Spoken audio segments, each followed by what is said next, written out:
announcement regarding the protests that have taken place today. We said the protests would be peaceful and in strict conformity with our Constitution. We take this early opportunity to say a big thank you to the brave and patriotic Kenyans who braved the chilly weather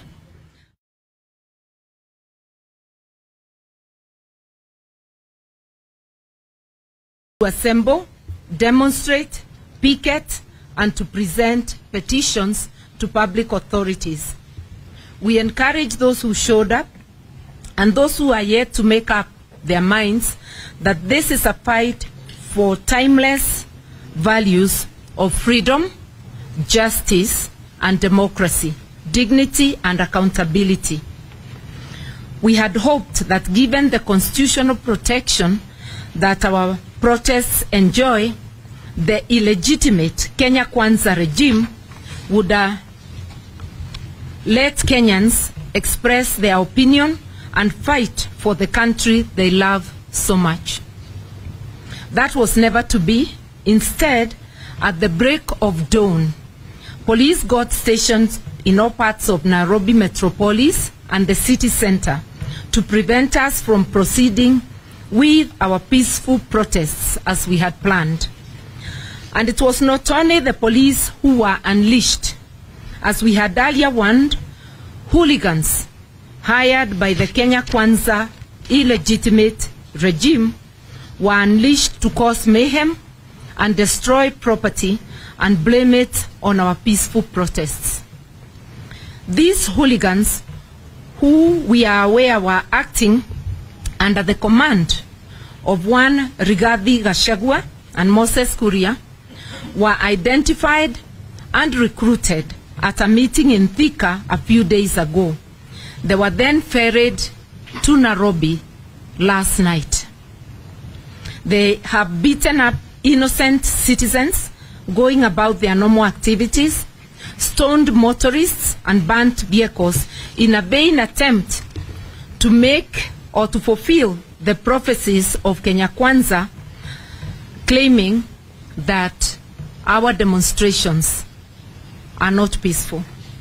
Unfortunately, because of the mayhem, we were not able to present the critical petitions to the 4 offices as planned.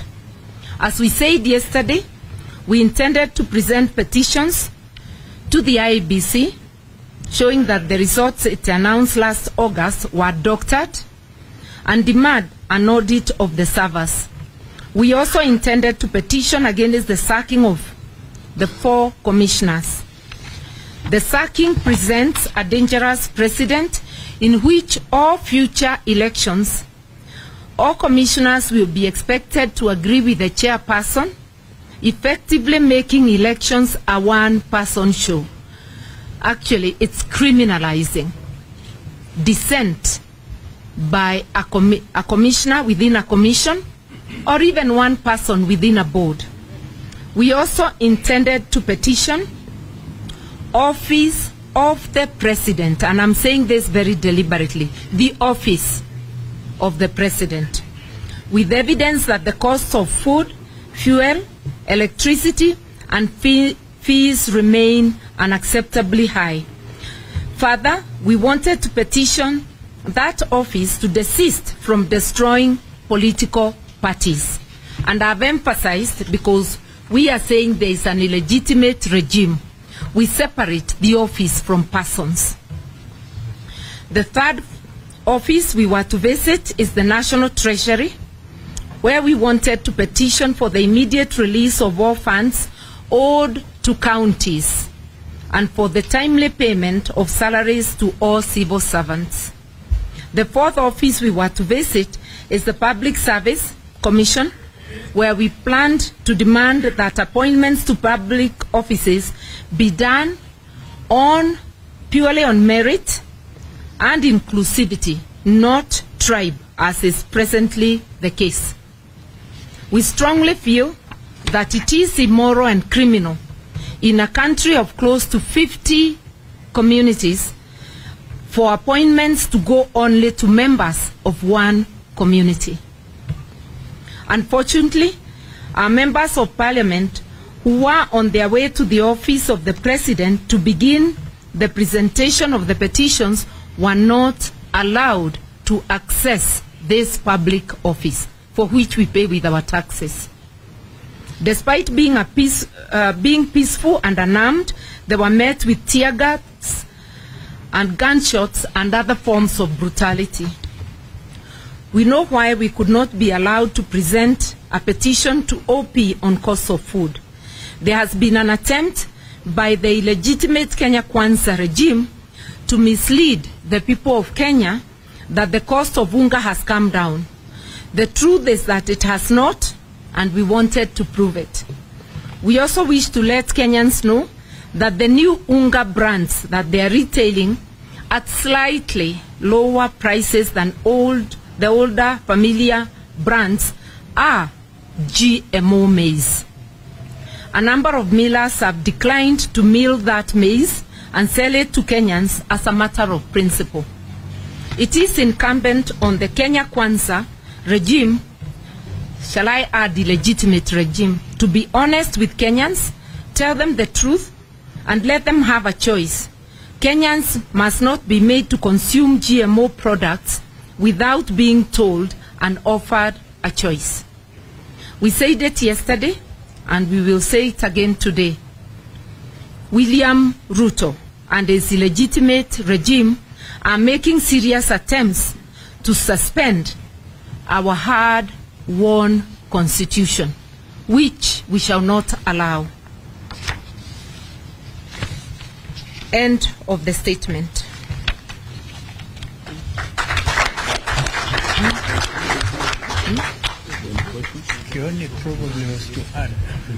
But we have something to add, that the goons hired are principally from the Kikuyu community. And they are the same goons that had been hired to attack the Northlands farm, also to attack East Africa Spectre. And it is terrible to prey on unemployed and poverty-stricken members of the Kikuyu community.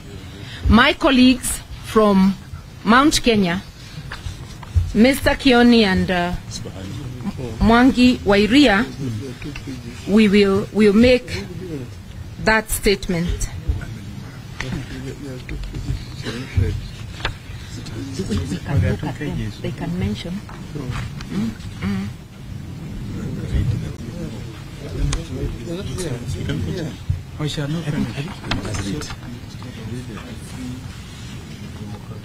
This one.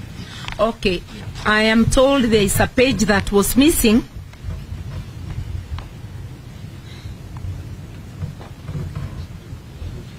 Instead of the free and democratic nation that the 2010 Constitution sought to bequeath Kenyans, Ruto is trying to reinvent a police state of the 1980s and the Kenya Special Branch, plainclothes officers and terror machine.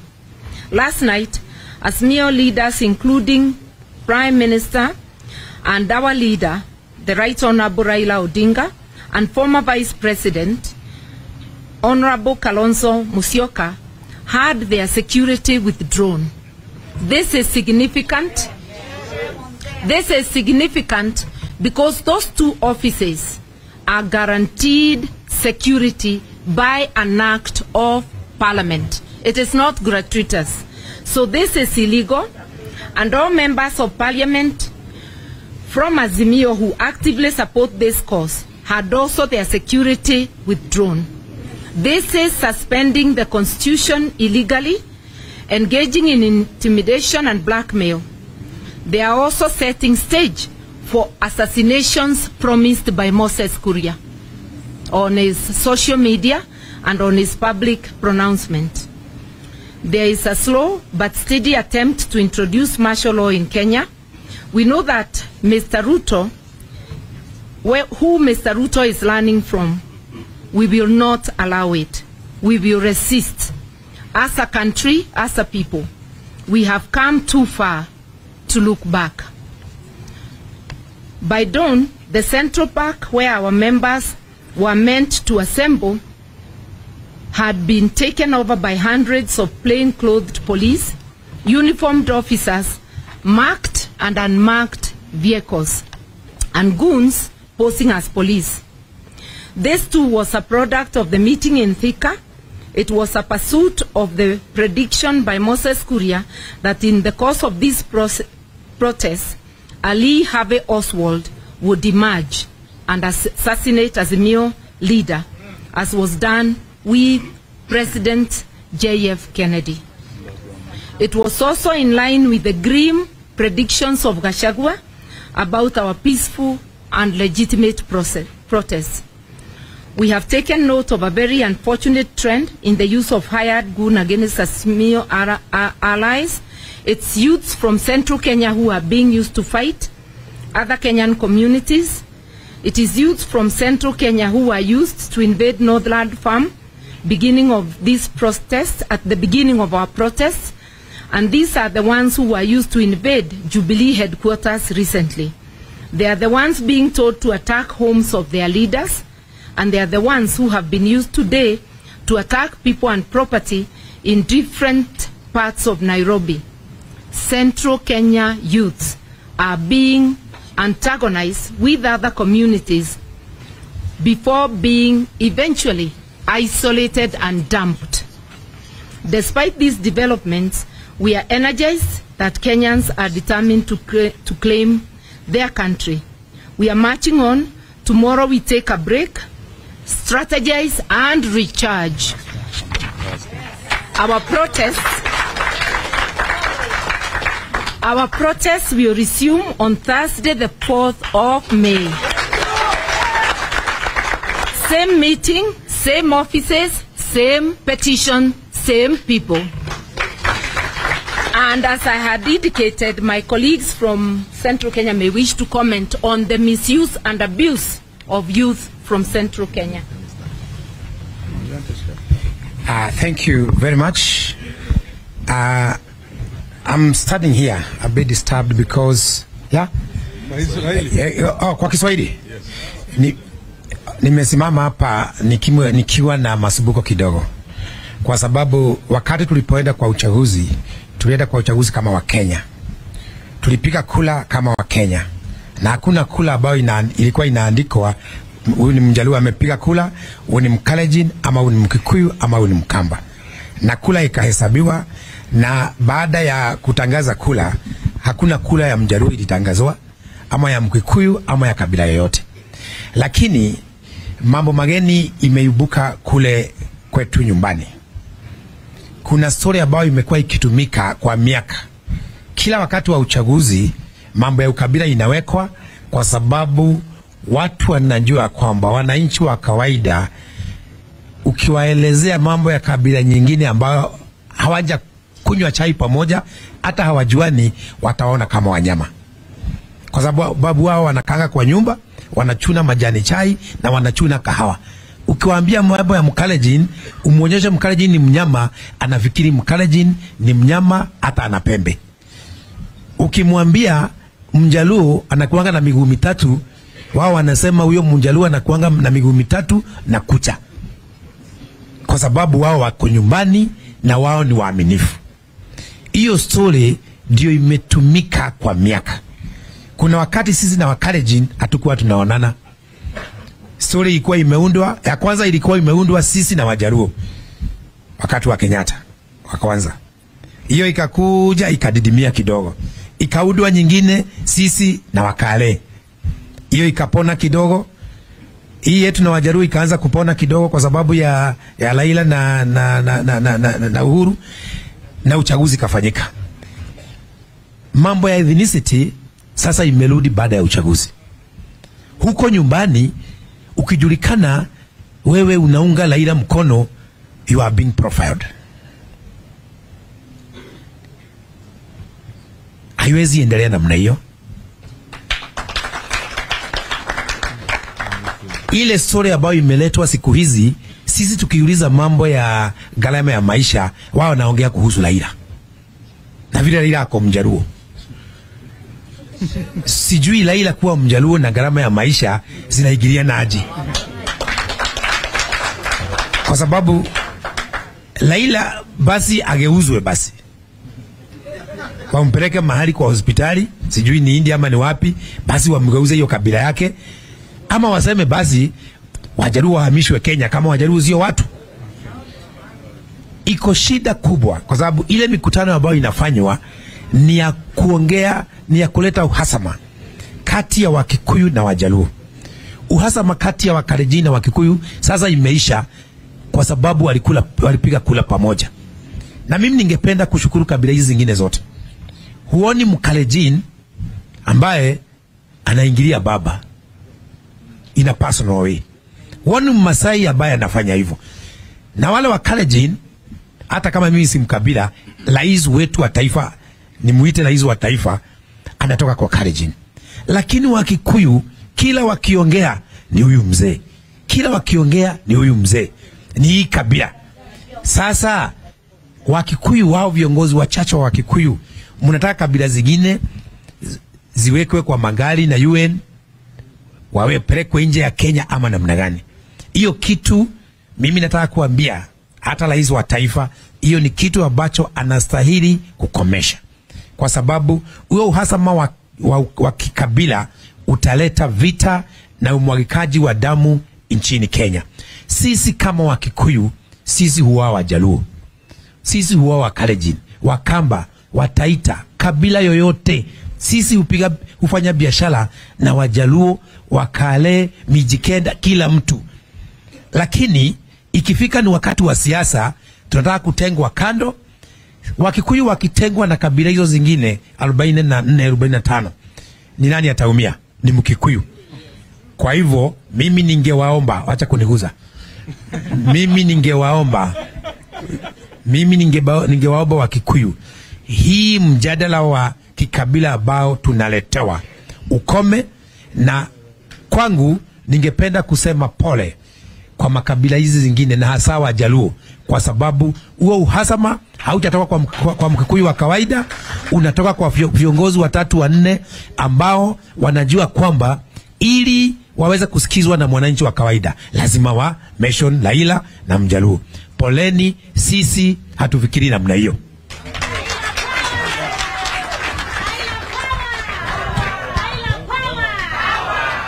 Tarehe 26 mwezi wa 3, viongozi walikutana kwa Moses Kuria. Kati ya wao viongozi ilikuwako Ichung'wa, ilikuwako Didi Nyoro, na sasa wamepata mpango ya kando ya Kanini Kega na Sabina. Kiongozi wa hii squad ni Rigathi Gachagua. Wakapanga kufamia chamba ya Northlands, wakapanga kufamia industrial complex ya Spectre industrial area, na wakafamia. Walikuwa wamesanya vijana wa Kikuyu kwa nyumba ya Moses Kuria. Alafu baada ya hiyo wakakuja wakafamia wale, na mimi nilikuwa pale Jubilee headquarter. Yule kijana pia ilikuwako Theuri, ule alikuwa mbunge juzi wa kule Embakazi. Wale the same faces, wale walikuwa Northlands, ndio walikuja Jubilee headquarter, na ndio walienda Spectre Industrial Center kule industrial area. Tarehe 30 mwezi wa 4 wamekuwa mkutano kule Thika wakicherekea muibaji mmoja ambaye anaitwa Kigodha. Kule kulikuwa pia Moses Kuria, Ichung'wa, Didi walikuwa pale, Rigathi walikuwa pale, na ndio waliongea na wakasema ya kwamba wamekubali kutumia muda wao ambao uliombaki wakiwa kotini kukesi kama mmoja wa viongozi wa Azimio ameuawa. Yaani wanasema auawe, wao watakuwa kotini miaka yao yote wakitetea hilo jambo. Hii mkutano pia ilifanywa kule Kikuyuni na vijana ambao walikuwa wanaongeleshwa ni wa Kikuyu. Jana usiku tumemwona kijana ambaye anaitwa Makidong. Wanamjua wale akina Rado wanamjua hapa. Jana walikuwako na mwingine alikuwako wakienda pamoja na Arosho. Wakisema watakuwa na vijana zaidi ya vijana 1000 kuwaweka town. Wale vijana ambao waliwaweka pamoja vijana wa Kikuyu. Leo kumetokea ghasia ambazo zimetokea, sisi wanaazimio hatukwenda kule. Huo halibu umetokea ni wale vijana ambao walisanywa jana usiku. Nataka kusema hivi kwa sababu tumekuwa kwa hii safari kwa muda. Ligadhi, Moses Kuria, Ichungwa, Didi na the side chicks akina Sabina na Kanini. Wakenya wajue hawaogei kwa miamba ya Wakikuyu. Uhasama wanaongea mambo ya kumletea Raila shida, na waliufanya wakati wa campaign. Sio Wakikuyu, ni wao wenyewe wakiwa wanajitakia kuonekana kama ndio watu wa maana sana kule Chakahoro Annex. Nataka kurudia tena. Wakikuyu kutoka Mount Kenya, wao wako na shida pia gharama ya maisha. Watoto wao hawaendi shule kwa sababu hawana uwezo wa kulipa school fees. Gharama ya stima iko juu. Wao pia wanataka kuona sava inasema nini.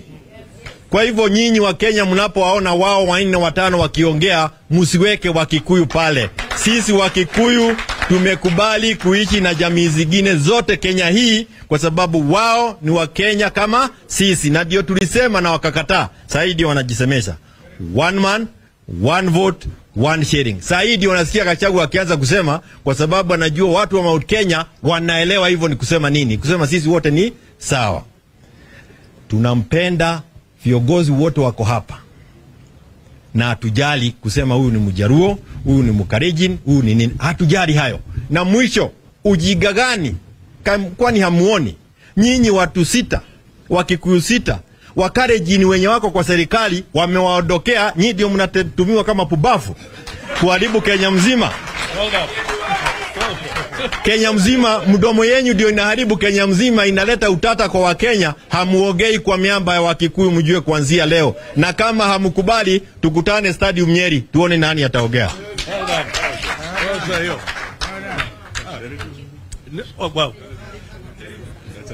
No, unless you really want to hear it in English.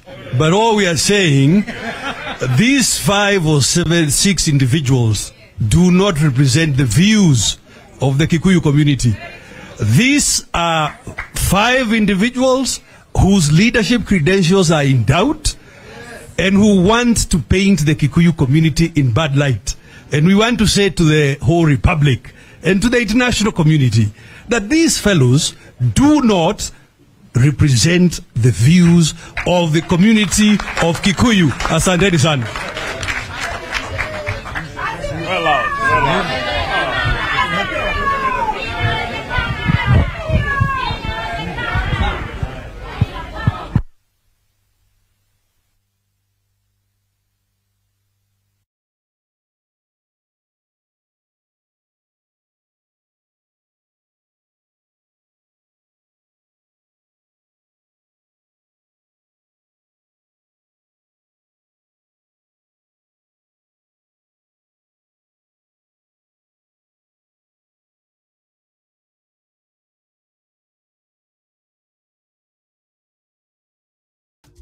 Jeshi ya baba, baba, sini wa baba, baba, jeshi ya baba, baba, sini wa baba, baba, baba, jeshi ya baba, baba, baba, sini wa baba, baba, baba, jeshi ya baba, baba, baba, sini wa baba.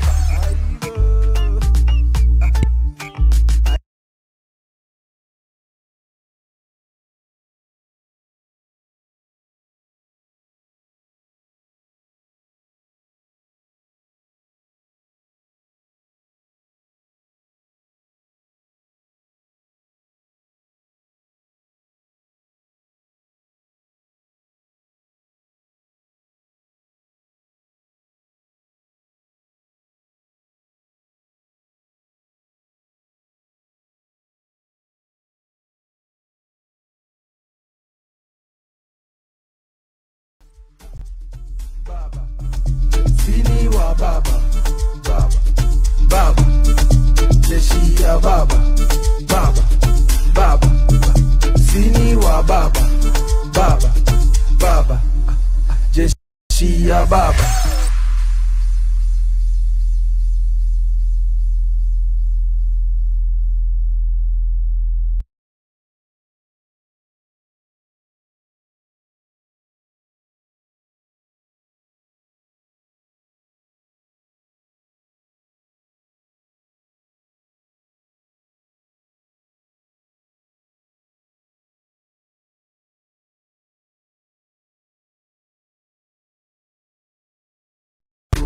Baba,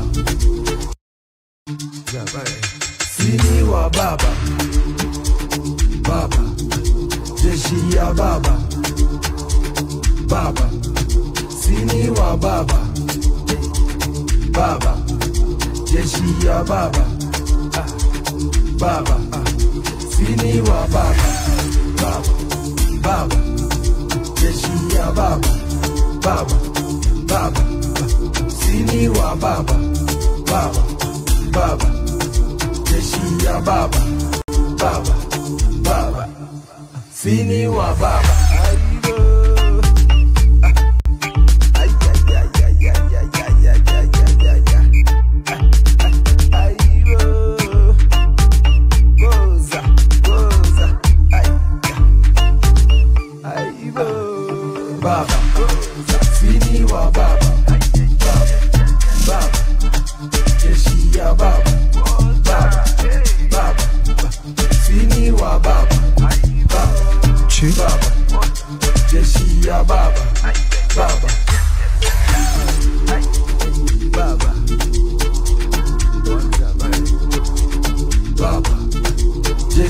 Baba, baba, sini wa baba, baba.